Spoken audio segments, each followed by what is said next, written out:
कार्यकर्ताओं का मिलना किसी भी पार्टी के चलते रहने के लिए बहुत जरूरी होता है कि वो जमीन पर मजबूती से चलते रहें। हमारे जितने भी पार्टी वरिष्ठ नेतागण हमारे सभी को प्रणाम करता हूँ और जितने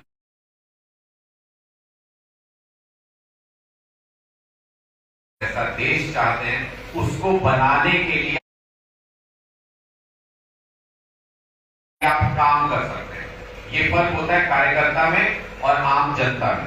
आम जनता उसको बनाने के लिए जब आप उनके पास पहुंचेंगे तो सिर्फ वोट दे सकती है, लेकिन आपके पास ऐसी छूट है कार्यकर्ता के पास कि आप जैसा देश बनाना चाहते हैं, आप जैसा राज्य बनाना चाहते हैं, जो जो सुविधाएं जिस सरकार में देना चाहते हैं उनको देने के लिए आप सीधे मेहनत कर सकते हैं, आपके हाथ में हो जाए। इसलिए किसी भी पार्टी के लिए कार्यकर्ता बहुत अहम होते हैं और हर कार्यकर्ता को यह समझना बहुत जरूरी होता है कि पार्टी की विचारधारा क्या है और पार्टी का एजेंडा क्या है और इस वक्त पार्टी के मुद्दे क्या हैं, किन मुद्दों पर हम काम कर रहे हैं। मुझे पूरा विश्वास है कि आज आयोजन समिति ने ये सारे मुद्दों पर चर्चा की होगी कि आज ये आयोजन किया क्यों गया। आज सब कार्यकर्ताओं को अगर यहाँ इकट्ठा किया गया है तो आगे की रूपरेखा क्या है, इसके बाद हम सब मिलजुल के कैसे काम करेंगे। किसी रैली की तरह ऐसा तो नहीं होगा कि आज सब लोग इकट्ठे हुए और उसके बाद जब अगला कार्यकर्ता सम्मेलन होगा तब तक किसी काम की हमारे पास रूपरेखा ना हो।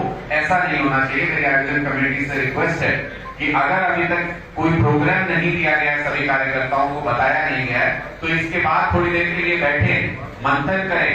रेगुलर मीटिंग में ये होना चाहिए कि कार्यकर्ता आगे करेंगे क्या। इतने सारे कार्यकर्ता अपने पास हैं, पलवल में किसके पास जाएंगे, क्या करेंगे, क्या प्रोग्राम रखा है, कैसे मुद्दों को पहुंचाएंगे और आज के दिन में जो मुद्दे हैं हमारे राज्य में उनमें से कौन से ऐसे महत्वपूर्ण मुद्दे हैं और उन पर पार्टी की राय क्या है जो आपको जनता तक पहुंचानी है।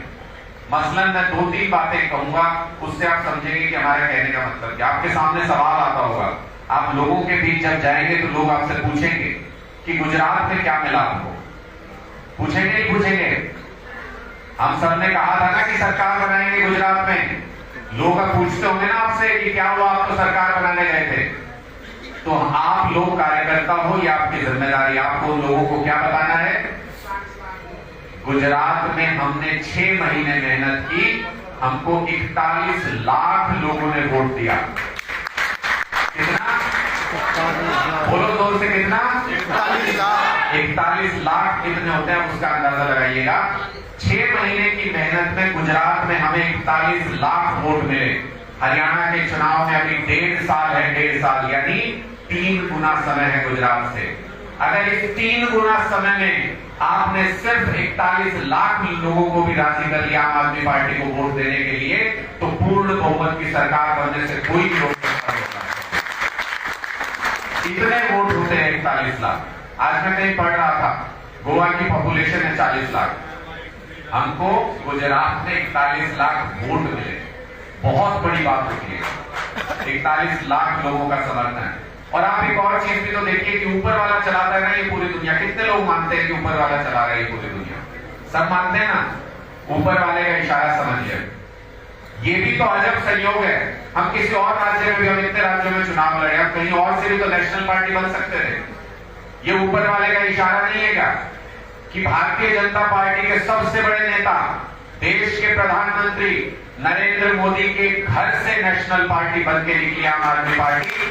ऊपर वाला ये इशारा कर रहा है कि वक्त बदल रहा है, वक्त का पहिया घूम रहा है और जब जिस विचार का वक्त आ जाए उसको कोई रोक नहीं सकता। सुबह सूरज निकलने से कोई रोक सकता है क्या? शाम को सूरज ढलने से कोई रोक सकता है क्या? सर्दी का मौसम आए तो ठंड आने से कोई रोक सकता है क्या? गर्मी के मौसम में गर्मी आने से कोई रोक सकता है क्या? इसी तरह से जिस विचार का समय आ जाए उसको कोई रोक नहीं सकता। और आज के दिन में आम आदमी पार्टी के विचार का समय आ चुका है। हरियाणा में भी और पूरे देश में भी सरकार